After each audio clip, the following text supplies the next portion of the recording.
In today's Sharp Saturday video, we're going to do something a little bit different. We're going to take a look at two historical military fighting knives that I picked up on eBay.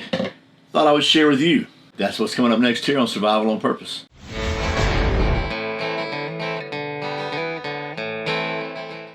Welcome back to Survival on Purpose. My name's Brian. Thanks for joining me for another Sharp Saturday video where it's Saturday and we take a look at something sharp.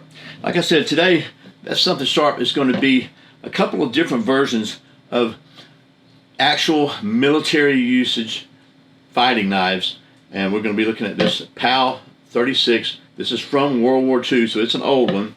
And then this Ontario Mark III Mod 0. I'm not really sure how old this one is. We're gonna delve into this as deeply as I can with my limited bit of knowledge coming up next year. But first, as always, words of wisdom from Proverbs.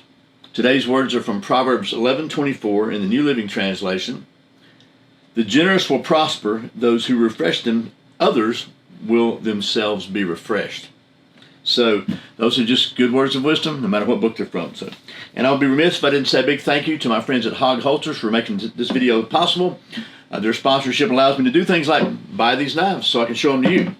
Hog Holsters makes the most comfortable, most concealable holster that I've ever used. Once I found Hog, I quit looking. I'm wearing one right now. Hog Holsters, completely 100% down to the screws, made in the USA by a Marine Corps veteran. So thanks to Hog Holsters for sponsoring today's video.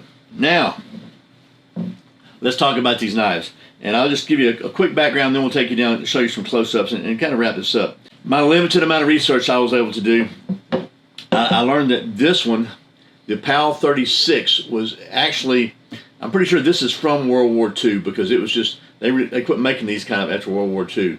And we'll take you down and show you some close-ups of this thing in a minute. And then this one is the Ontario Mark III Mod 0. As far as I can tell, this one is actually issued to Navy SEALs during BUDS, or at least it has been in the past. So this is actually an issued knife. What I don't know is how old this one was, because I think Ontario's been making these. They started making them in the 70s, and they've started being issued like 20 years later, 15 or 20 years later, to the BUDS classes. I don't know if they're still issued or not, to be honest with you, but I just thought it was pretty cool to have an actual Navy SEAL knife. So let me take you down to the old tabletop here. We'll do some close-ups and kind of show you these things and just give you what little history I was able to dig up. Okay, so here's the Ontario Mark III Mod 0 or Mod O Navy fighting knife. And as I said, this one, as far as I could tell, was issued to BUDS classes. So let's talk about this thing real quickly a little bit, and I'll show you some close-ups. So this has a 6-inch blade. The best I can tell is black oxide finished 440C stainless steel. It's a clip point. The earlier versions had a really kind of a deeply curved little clip point.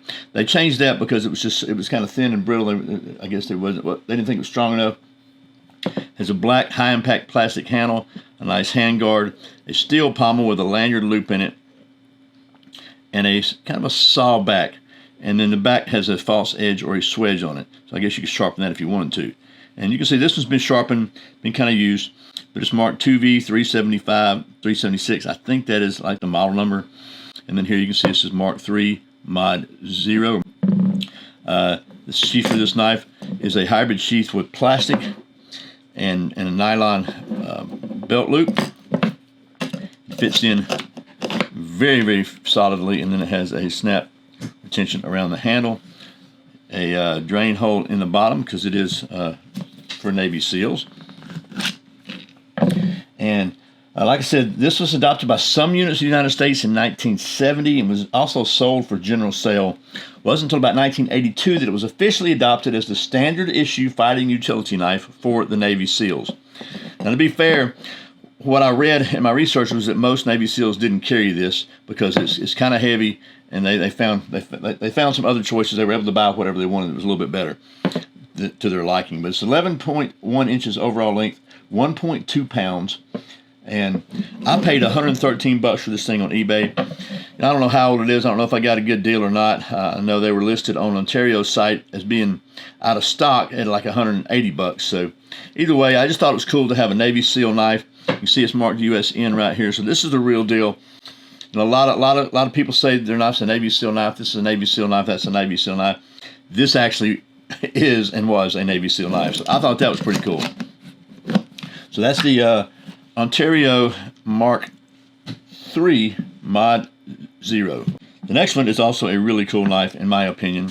And this one is from World War II. All the research I could find says these things were made and sold during World War II, and these were carried in many soldiers and Marines and Navy carried these in World War II. And I've seen a lot of historical pictures of people with these knives. So again, this is the PAL RH36 fighting knife.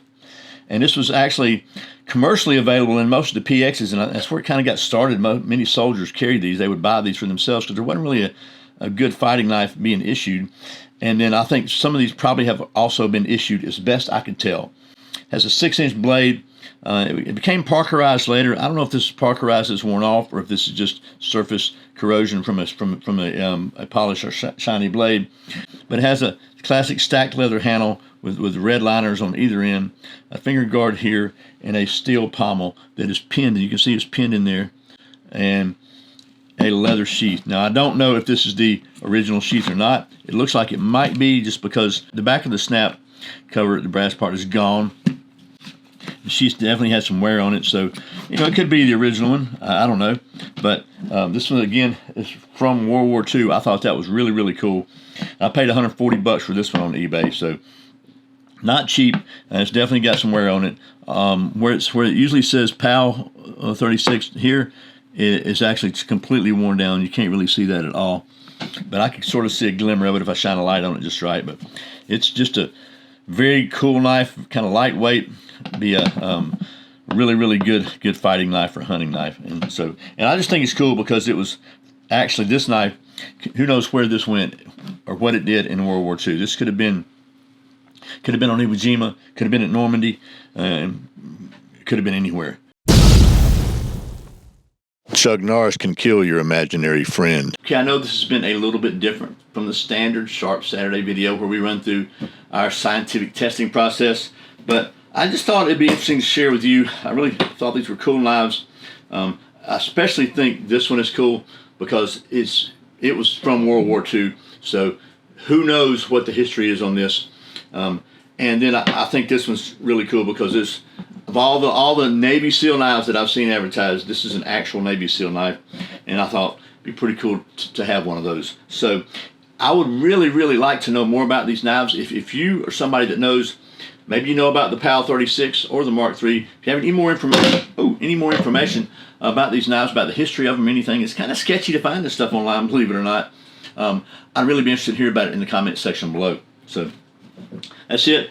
Coming up next week, we'll probably be back to our regular scientific process on testing a new knife, but I just want to share these with you. I hope this video has been somewhat interesting to you, and I really sincerely appreciate you watching Survival on Purpose. Remember, survival's not an accident, so be prepared. I'll see you next time.